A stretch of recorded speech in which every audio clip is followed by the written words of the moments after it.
भाइयों नमस्कार। भाइयों ये जो है खेत कोसा 13-235 की गन्ने की छुलाई चल रही है इसमें, और आज ये लास्ट टिपलर भरा जा रहा है। और किसान भाइयों की ये समस्या है कि नया बीज कौन सा बुआई करें, और ये कहते हैं कि कोसा 13-235 की पेड़ ही कम निकलती है। तो भाइयों आज मैं सारी जानकारी दूंगा कि कोसा 13-235 में कितना एवरेज पौधे में आया और कितना एवरेज पेड़ी में आया इस खेत में। और किसान भाई का ये सारा खेत छिल चुका है।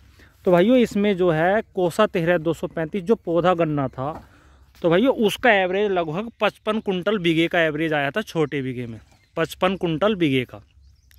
और जैसे ये अब गन्ना छिलाई हो चुका है पूरा खेत कोसा 13-235 का, और किसान भाई ये भी कहते हैं कि कुछ किसान भाइयों का गन्ना कोसा 13-235 अच्छा निकलता है और कुछ किसान भाइयों का हल्का निकल लिया है कि वजन की शिकायत है।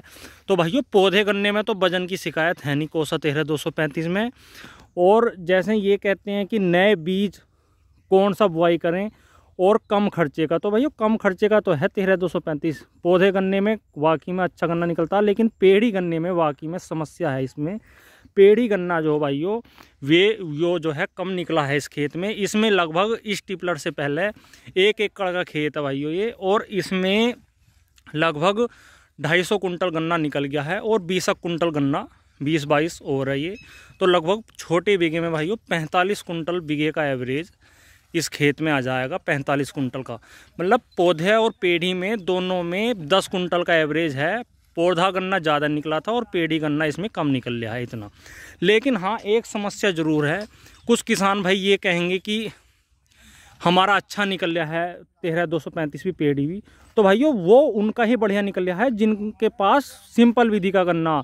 अगर आप सिंपल विधि का गन्ना नहीं बुआई करेंगे भाइयों और ट्रंच विधि में कोसा 13-235 लगाएंगे तो भाइयों एवरेज इतना बढ़िया नहीं आ रहा। मैंने कई किसान भाइयों का खेतों की वीडियो बनाई है जिनके ट्रंच गन्ने में अच्छा एवरेज नहीं आया, और उन्होंने ही सिंपल विधि का गन्ना लगा रखा 13-235, उसमें एवरेज भाइयों बहुत अच्छा आ रहा है। तो इस चीज़ का ध्यान रखें। जो आप किसान भाई पहले वीडियो देखते थे या किसी की सुनी हुई कि 0-238 ट्रंच में बहुत 100+ का गन्ना निकला, तो भाइयों वो 0-238 था। आप सोचें ट्रंच गन्ने में 100+ का गन्ना निकालने वो ये नई वैरायटी, तो भाइयों नई वैरायटी तो सिंपल विधि से ही बोने में फ़ायदा है।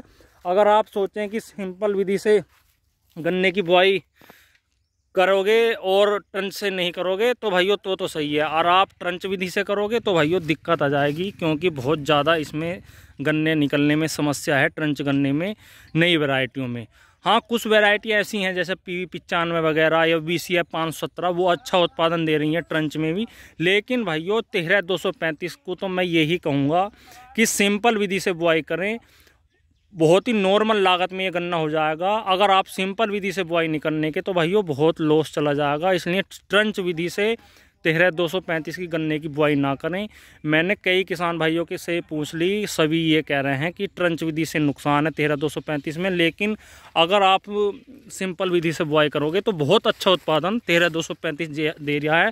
और इस बार हमारे पास भाइयों सिंपल विधि से 13-235 गेहूं कटाई के बाद का भी है और अगैता भी है, उसकी भी वीडियो बना के दिखाऊंगा मैं भी कितना उत्पादन किसान हमारा आया है 13-235 में।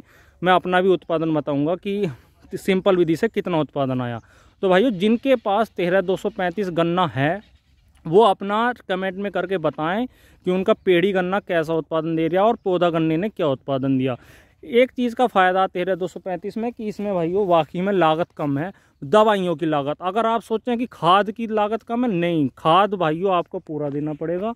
खाद तो भाइयों 13-235 पूरा मांगता है जो बेसल डोज होती है।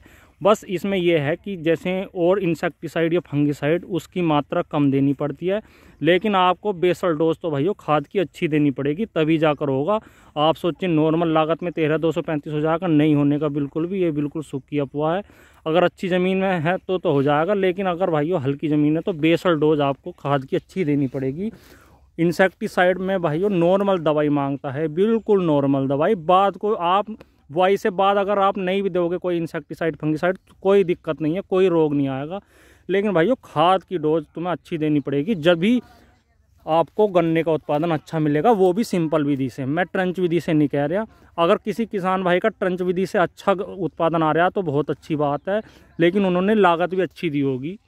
इसलिए भाइयों मैं तो यही कहूँगा, अगर आप 13235 बोने की सोच रहे हैं तो पेड़ी गन्ने में कम उत्पादन है, पौधे गन्ने में अच्छा उत्पादन है, और बेसल डोज अच्छी मांगता है, इंसेक्टिसाइड नहीं मांगता इतनी, मतलब दवाइयाँ नहीं मांगता इतनी। और कोई किसान भाई ये कहता ना चाहता है कि इंसेक्टिसाइड ज़्यादा मांगता है, तो भाइयों हो सकता है उनका खेत 0238 के पास ज़्यादा आ रहा हो, इस वजह से ज़्यादा दवाई मांग रहा हो, क्योंकि लेकिन भाइयों टॉप बोरर या पोका बोइंग की इसमें कोई शिकायत नहीं है। तो भाइयों वीडियो अगर आपको अच्छी लगी हो तो कमेंट में ज़रूर बताएं। धन्यवाद, नमस्कार।